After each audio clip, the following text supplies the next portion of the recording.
நாம் செலுத்துகின்ற அன்பின் காரணமாக, நாம் எப்படி இறைவனை அணுகுகின்றோம் என்ற காரணத்தினால நம்மால் இறைவனை உணர்ந்து கொள்ள முடிகிறது, இறைவனின் கருணையை பெற முடிகிறது. அளவுக்கு அதிகமாக ஒருவன் இறைவனின் கருணையை பெறுகின்றான் என்றால் அளவுக்கு அதிகமாக அவன் இறைவனை நேசித்திருக்கிறான் என்பதை நாம் தெரிந்து கொள்ள வேண்டும். உணர்வுபூர்வமாக இறைவனை நேசித்தவர்களால் மட்டுமே அந்த அளவு இறைவனின் கருணையை பெற முடியும் அப்படிங்கிறத மனதார நாம் ஏற்றுக்கொண்டுதான் ஆக வேண்டும். ஏன்னா நம்ம இன்னும் மனதால பக்குவப்படலை. இறைவனின் கருணை எனக்கு கிடைக்க மாட்டேங்கிறதே, இறைவனை என்னால் காண முடியவில்லையே, உணர முடியவில்லையே, நம் உள்ளத்திலே அந்த வெற்றிடத்தை நாம் ஏற்படுத்தவில்லையே. ஒரு வெற்றிடம் ஏற்பட்டால் தான் அதை நிரம்புவதற்கு கருணையானது அங்கே வரும். உள்ளம் வெற்றிடத்துமே இல்லை, எங்க பார்த்தாலும் பணம், வீடு, குழந்தைகள், இந்த மாதிரி எல்லா விஷயங்களால் அந்த உள்ளம் நிரம்பி இருக்கிறது. அவர்களை சார்ந்த எண்ணங்களால் நிரம்பி, ஏதாச்சும் ஒரு சின்ன வெற்றிடம் இருந்தால் தானே இறைவன் அங்கு வந்து அமர்வதற்கு. எந்த இடமும் கொடுக்கவே இல்லை, எல்லா இடத்தையும் நிரப்பி வச்சிருக்கும். அப்ப அதெல்லாம் தூக்கி போட்டுருமானா கிடையாது. இறைவனுக்குன்னு தனியாக ஒரு பகுதி, இறைவனுக்கான அந்த தனித்துவமான பகுதி, அந்த வெற்றிடமானது உள்ளே முதலில் உண்டாகிவிட்டால் அதை நிரப்புவதற்காக இறைவன் வரும்போது நிரம்புகிறார். அந்த சுவையின் காரணமாக, அந்த நேரத்தில் இறைவனை நினைக்கக்கூடிய அந்த சுவையின் காரணமாக அது மீண்டும் மீண்டும் தாகமாக மாறும். ஏன்னா அந்த அன்பு மிகப்பெரியதல்லவா, அந்த சுவையானது மிகப்பெரியது. அதை அனுபவிக்கும் போது இன்னும் மேலும் மேலும் அதை அனுபவிக்க வேண்டும் என்ற காரணத்தின் காரணமாக அந்த வெற்றிடமானது பெரிதாகி கொண்டே போய் அங்கே கருணை அப்படிங்கிற அந்த விஷயமானது வந்து நிரம்பிக்கொண்டே இருக்கும். அன்பே வடிவமாக நீங்கள் மாறுவீர்கள். இப்போ இறைவன் அப்படின்னு ஒருத்தர் இருக்கிறார் அப்படின்னு கண்டிப்பாக நம்மளால் நம்ப முடியுதா? அதாவது பெரியவங்க நமக்கு சொல்லியிருப்பாங்க, இங்கே சாமி இருப்பார் கும்பிடு அப்படின்னு, குரு நமக்கு வழிகாட்டி இருப்பார், சாமி இருக்கார் கும்பிடுங்க அப்படின்ட்டு. அந்த ஒரு பிடிப்பில் நம்ம சாமியை வந்துட்டு கும்பிட்டுக்கிட்டு இருக்கோம். இன்னும் வரணும் அதை உணர்ந்தவங்க அல்லது பார்த்தவர்கள், இறைவனை உணர்ந்தவர்கள் பார்த்தவர்கள் அப்படின்னா வெகு சொற்பம் அப்படின்னு சொல்லிடலாம். எதுவுமே ஒவ்வொருத்தரோட அனுபவத்துக்கு கிடைக்காத வரையிலே அதன் மீது ஒரு அவநம்பிக்கையானது இருக்கும். அதே போல் ஒரு உண்மையா அப்படிங்கிற ஒரு குழப்பம் எப்பொழுதுமே மனதுக்குள் இருந்து கொண்டு இருக்கும். அதெல்லாம் எந்த ஒரு ஆட்சேபனையும் இல்லை, அதை நம்ம மறுக்கவும் முடியாது. அதற்காக இறைவனை வந்து என் முன்னே நிற்க சொல் அப்படின்னு சொல்லக்கூடியவங்களோட வாதம் சரியானதா அப்படின்னு கேட்டோம்னா அதுவும் ஒரு பொய்மை அப்படின்னு சொல்லலாம். அவங்க ஒரு இயலாமை அப்படின்னு சொல்லலாம், அல்லது ஒரு ஆணவம், அகங்காரம், இந்த மாதிரி நிறைய விஷயங்களை சொல்லலாம். இப்போ நம்ம அழைக்கின்றோம் அப்படின்னா நம்ம வீட்டில் இருக்க காவலாளி கூட உடனடியாக வர்றதில்லை, எதுவுமே எதிர்பார்க்காம வர்றதுங்கிறது கிடையாது. அல்லது நம்ம நண்பர்களாக இருந்தாலும் சரி, உறவினர்களாக இருந்தாலும் சரி, இப்பயே பார்க்கணும் அப்படின்னா வருவாங்களா அப்படின்னா கிடையாது. அதற்கான கால நேரம், அவர்கள் வந்துட்டு அந்த நேரத்தில் வேலை இல்லாமல் இருந்தால் நம்ம அழைத்த உடனே வருவார்கள், இல்லைன்னா இந்த வேலை இருக்குது அப்படின்னு சொல்லுவாங்க. இது சாதாரண மனிதர்களிடையே காணப்படுகின்ற விஷயம். அப்போ இறைவன் அப்படிங்கிறவர் சிருஷ்டிகர்த்தா அப்படின்னு சொல்லக்கூடிய அந்த பேராற்றல் வந்து என் முன்னே நிற்க சொல் அப்படின்னா அந்த அளவுக்கு நம்ம வினை பயன், நம்ம செய்த வினையின் பயனானது அங்கே இருக்கிறதா அப்படிங்கிறத கேட்டு பார்க்கணும். ஏன்னா மணிவாசக பெருமானை வந்து இறைவன் பார்ப்பதற்காக வந்து காத்து கிடந்தார் அப்படின்னு சொல்லுவாங்க. அப்போ அவரோட வினை பயன் அப்படிப்பட்டது. எப்போ மணிவாசகர் வந்து தன்னுடன் வந்து சேருவார்னு இறைவன் காத்து கிடந்ததாக குறிப்பிடுவார்கள்.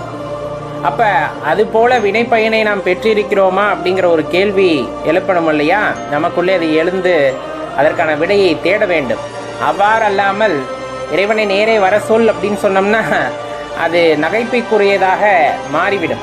அதனால் தெளிவாக தெரிந்து கொள்ள வேண்டிய விஷயம், எதையும் உணர்வு பூர்வமாக அனுபவபூர்வமாக உணராத வகையிலே அதனால் எந்த பயனும் இல்லை.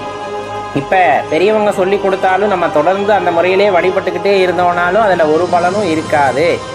குருமார்கள் வழிகாட்டி இருக்கிறார்கள், அதனை தொடர்ந்து செல்கின்றேன் அப்படிங்கும் போதும் அதில் எந்த விதமான பலன்களை நீங்கள் அடைந்துள்ளீர்கள் அப்படிங்கிறத கேட்டுப்பேன். நான் சொல்கிறது பலன்னா, இப்போ சாமி கும்பிட்டதுக்கப்புறமா எனக்கு வீடு வந்துருச்சு, வாகனம் வந்துருச்சு, சொந்தம் வந்துருச்சு, பந்தம் வந்துருச்சு அப்படிங்கிறதெல்லாம் கிடையாது. நம்ம மனதுக்குள்ளே இருக்கிற இருளிலிருந்து நம்ம வெளியே வந்திருக்கிறோமா அப்படிங்கிறது. இப்போ இறைவனை வழிபடுவதால் தாய் தந்தை வழிகாட்டி அல்லது குரு வழிகாட்டியதன் காரணமாக நான் இறைவனை வழிபட ஆரம்பித்தேன். அதன் பிறகு எனக்குள்ளே இருந்த இருள் கொஞ்சம் கொஞ்சமாக மாறி இப்பொழுது ஒரு ஒளிநிலையை அடைந்து கொண்டிருக்கிறது அப்படின்னு உங்களால் சொல்ல முடிஞ்சுது அப்படின்னா அதில் ஒரு அர்த்தம் இருக்கிறது. எதுவுமே இல்லாமல் நான் அப்படியே போய்கிட்டே இருக்கேன், அவங்க காட்டிய வழியிலே போய்கொண்டே இருக்கிறேன், இன்னும் ஒரு முன்னேற்றமும் இல்லை, ஒரு உணர்தலும் இல்லை அப்படின்னா தெளிவாக தெரிந்து கொள்ள வேண்டியது, எப்போவுமே இறைவன் வந்து பிள்ளையார் சொல்லியை வந்து பெற்றோர்கள் மூலமாக குரு மூலமாக போட வைக்கின்றார். அதுக்கப்புறம் அந்த தேடுதல் அப்படிங்கிறது நாம் சார்ந்த விஷயம்தான். நமக்கு உணர்வு பூர்வமாக ஒரு தேடுதலிலே வேட்கை இருக்கும் பொழுதுதான் அது கண்டிப்பாக நடக்கும். இன்னொரு விஷயம் தெளிவாக தெரிஞ்சுக்கணும். நம்ம இறைவனை உணர்ந்து கொள்ள வேண்டும், அறிந்து கொள்ள வேண்டும்னா வினைப்பயன் ஒரு காரணமாக இருந்தாலும் இறைவன் அதற்கு அனுமதி கொடுக்க வேண்டும். இப்போ நம்ம ஒரு பொருளை காண்கின்றோம் அப்படின்னா இறைவன் சுட்டி காட்டியதால் நாம் அதை காண்கின்றோம். இறைவன் அதை காண்பதற்கான வாய்ப்பை நமக்கு ஏற்படுத்தி தந்ததால் அதை காண்கின்றோம். ஒரு ஓசையை நாம் கேட்கின்றோம் என்றால் இறைவன் அதை கேட்பதற்கான பலத்தை நமக்கு கொடுத்திருக்கின்றார், அதை சுட்டி காட்டுகிறார். அப்படிங்கிறதுனால நம்மால் கேட்க முடிகிறது. ஒரு வினையை நாம் செய்கின்றோம் அப்படின்னா அதை செய்ய சொல்வதால் நாம் செய்கின்றோம், அதற்கான வாய்ப்பை உருவாக்கி கொடுத்ததால் நாம் செய்து கொண்டிருக்கின்றோம். இந்த மாதிரி இறைவனோட இயக்கம் அப்படிங்கிறது இந்த பிரபஞ்சத்தில் நிறைந்து கிடக்கிறது. எல்லாம் என்னால் ஆனது என்ற கர்வத்திலே ஒருவன் மேலோங்கி நிற்கின்ற பொழுது அவனுக்கு இறைவனை பற்றிய புரிதலோ அறிதலோ எதுவும் இல்லாமல் போகிறது ஒரு வகையிலே. இப்போ எல்லாம் சாதாரணமாகவே பார்த்தீங்கன்னா ஒரு குறிப்பிட்ட காசு வந்துருச்சுன்னா பக்கத்தில் இருக்கிறவங்களே கண்ணுக்கு தெரியாமல் போயிடுவாங்க. அப்படி இருக்கையில் இறைவனை வந்துட்டு எந்த அளவுக்கு அவங்க வச்சுருப்பாங்கன்னா, இன்னும் கொஞ்சம் பணம் சேர்க்கறதுக்கு வழிகாட்டு இறைவா அப்படிங்கிறதுல தான் இன்றைய காலகட்டத்திலே அந்த பணம் படைத்தவர்கள் இறைவனை அவ்வாறு மட்டுமே பார்க்கிறார்கள். ஒரு 10 கோடி சேர்ந்துருச்சுன்னா இது எப்படி 30 கோடி ஆக்கலாம், 40 கோடி ஆக்கலாம் அப்படிங்கிறதுலையே தான் அவர்களோட கவனம் இருக்கிறதே தவிர, வாழ்வதற்கு போக மீதி பணத்தை இறைவன் நம்மிடம் கொடுத்தது இல்லாதவர்களுக்கு கொடுக்க அப்படிங்கிற அந்த விஷயத்தை அவர்கள் மறந்து விடுகிறார்கள். அங்கே தான் அந்த இடத்துல பெரிய பிரச்சனையே வருது. ஏன் அவர்களாலும் இறைவனை உணர முடியவில்லை அப்படிங்கிறது தான் சொல்கிறேன். இப்போ எல்லா பணம் படைத்தவர்களும் அப்படி இல்லை. சில செல்வந்தர்கள் இறை பணிக்காக அதை செலவிடுகிறார்கள், சில பேர் கல்வி பணிக்காக செலவிடுகிறார்கள், சில பேர் வறுமையை போக்குவதற்காக செலவிடுகிறார்கள். நம்ம கண்முன்னே நிறைய உதாரணங்கள் இருக்கின்றன. அவர்கள் வாழ்க்கையில் கிடைத்தத நிம்மதி மற்றவர்கள் வாழ்க்கையிலே கிடைப்பது இல்லை. அது எல்லாத்துக்குமே தெரிஞ்சது தான். என்னதான் நம்ம மறுத்தாலும் அது கண்கூடாக காணுகின்ற உண்மை. ஒரு 10,000 ரூபாய் சம்பாரித்து அதில் ஒரு 100 ரூபாயை எடுத்து இல்லாதவங்களுக்கு கொடுக்குறப்ப வருகின்ற சந்தோஷமானது அந்த 10,000ஆனது 20,000ஆக மாறும்போதும் கூட வராது. அதுக்கப்புறம் பயம் வந்துடும். ஒரு 10 கோடி ரூபாய் சேர்ந்துருச்சுன்னா பயம் வந்துடுமே தவிர நிம்மதி வருவதில்லை. சரி, இது ஒரு வகையில் இருந்தாலும் இறைவன் அப்படிங்கிற அந்த ஒரு தாற்பயம் அப்படிங்கிறது ரொம்பவே பெரிய விஷயம். இதை பார்த்தீங்க அப்படின்னா, ஆட்டுவித்தால் ஆரொருவர் ஆடாதாரே, அடக்குவித்தால் ஆரொருவர் அடங்காதாரே, ஓட்டுவித்தால் ஆரொருவர் ஓடாதாரே, உருகுவித்தால் ஆரொருவர் உருகாதாரே, பாட்டுவித்தால் ஆரொருவர் பாடாதாரே, பணிவித்தால் ஆரொருவர் பணியாதாரே, காட்டுவித்தால் ஆரொருவர் காணாதாரே, காண்பார் ஆர் கண்ணுதலாய் காட்டா காலே அப்படிங்கிற பாடல் ஒன்று நமக்கு தெளிவாகவே குறிப்பிட்டு சொல்லும். இறைவன் நாட்டுவிக்கும் போது ஆடுகின்ற பொம்மையாகவும் அடக்குவித்தால் அடங்கி போகின்ற பொம்மையாகவும் தான் நம்மால் இருக்க முடியும். ஏன்னா எல்லாம் வினை பயன் அப்படின்னு நம்ம சொல்கிறோம். அந்த வினைக்கு ஏற்ப இந்த பிறவியிலே அனுபவிக்க வேண்டிய கர்மாவை மட்டும் நம்ம வாங்கி கொண்டு வந்திருக்கிறோம். அப்போ இந்த கர்மாவை அனுபவித்தால் எல்லா பிறப்பும் போய்விடுகிறதா அப்படின்னா கண்டிப்பாக கிடையாது. இப்போ நம்ம செய்கிற கர்மாவோட பலனும் சேர்ந்து கொள்கிறது. முற்பறவிலே நிறைய கர்மாக்கள் இருந்திருக்கும், அத்தனையும் உனக்கு கொடுத்தா தாங்க மாட்டேன் அப்படிங்கிற மாதிரி இறைவன் ஒரு குறிப்பிட்ட பகுதியை மட்டும் எடுத்து இந்த கர்மாவை இந்த ஆயுளில் முடிச்சுட்டு வான்னு கொடுத்துருக்குறாரு. அப்படிங்கும்போது இந்த ஆயுளில் அதை அனுபவிக்கணும், அவ்வளோதான். இப்போ அதுக்கே நம்ம என்ன பண்ணிடுறோம் அப்படின்னா, அடுத்தடுத்து இப்போ நல்லது செஞ்சாலும் அது கர்மா, அதை நீ திருப்பி அனுபவிச்சு தான் ஆகணும். அப்போ இந்த கர்மாவில் இருந்தாலும் எப்படி தான் தப்புறது? நல்லது செஞ்சாலும் கர்மா வந்துடுது, தீயது செஞ்சாலும் கர்மா வந்துடுது. அது இந்த ஜென்மத்தில் அனுபவித்தது போக மீதி அடுத்த ஜென்மத்திலையும் அனுபவிக்கணும். அது நிறைய பாவ மூட்டை இருக்குதுன்னு சொல்கிறாங்க. அப்போ அதில் கொஞ்சம் தான் எடுத்திருக்கேன். என் பாவ மூட்டையில் இருக்க கணக்கெல்லாம் எப்படி தீர்க்கிறது? ஒரே ஒரு விஷயந்தான். அந்தந்த பிறவியில் கொடுக்கப்பட்ட வேலைகளை எல்லாம் இறைவனுக்கு சமர்ப்பணம் செய்துவிட்டு எது நடந்தாலும் சிவார்ப்பணம் அப்படின்ட்டு போயிட்டே இருக்கணும். அதாவது எதையும் கண்டும் காணாமல் போங்க அப்படின்னு சொல்ல, ரொம்ப கடினமான சூழ்நிலையாக இருந்தாலுமே அந்த சூழ்நிலை இறைவனால் கொடுக்கப்பட்டது, அதை நாம் ஏற்றுக்கொள்ள வேண்டும் இல்லையா? நம்மளால் எதுவும் மாற்ற முடியுமா அப்படின்னு யோசிச்சு பாருங்களேன். என்னதான் தலைகீழாக நின்று தண்ணி குடித்தாலுமே, நீங்கள் ஏதாச்சும் முயற்சி பண்ணி மாற்றணும்னு நினச்சாலுமே மாற்ற முடியாத உண்மைகள் இந்த பிரபஞ்சத்திலே கொட்டி கிடக்கிறது.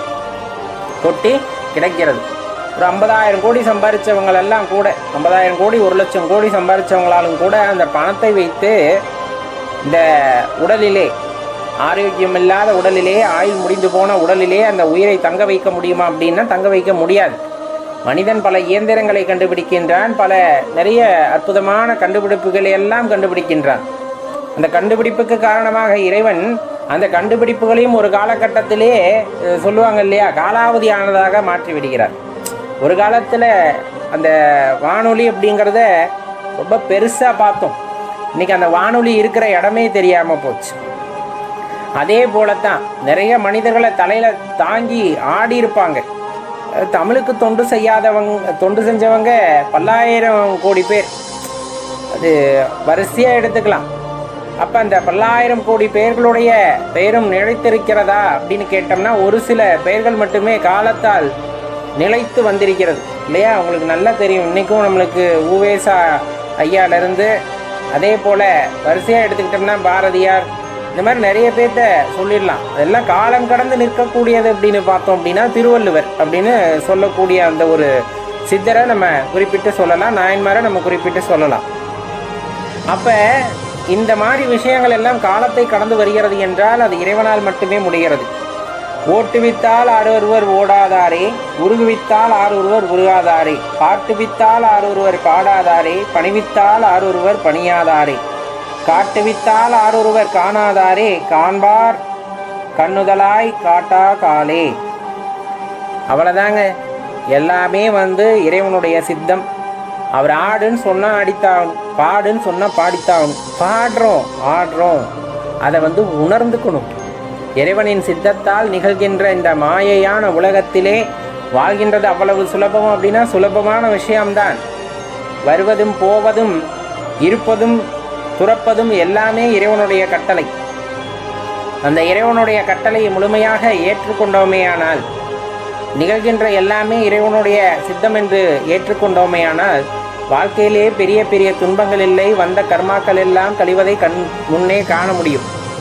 அதை விடுத்துவிட்டு இதுக்கெல்லாம் நான் தான் காரணம் அப்படின்னு நினச்சா வாழ்க்கையில் ஏதாச்சும் நடக்குது, நல்லது நடந்தாலும் சரி கெட்டது நடந்தாலும் சரி, எப்பா இது நான் செஞ்சதுனால தான்ப்பா நடக்குது அப்படின்னு அந்த நான் அப்படிங்கிற விஷயம் வந்துட்டாலே இன்னும் புரிதல் இல்லாமல் சுற்றிட்டு இருக்கோம் அப்படிங்கிறது தான் அர்த்தம்.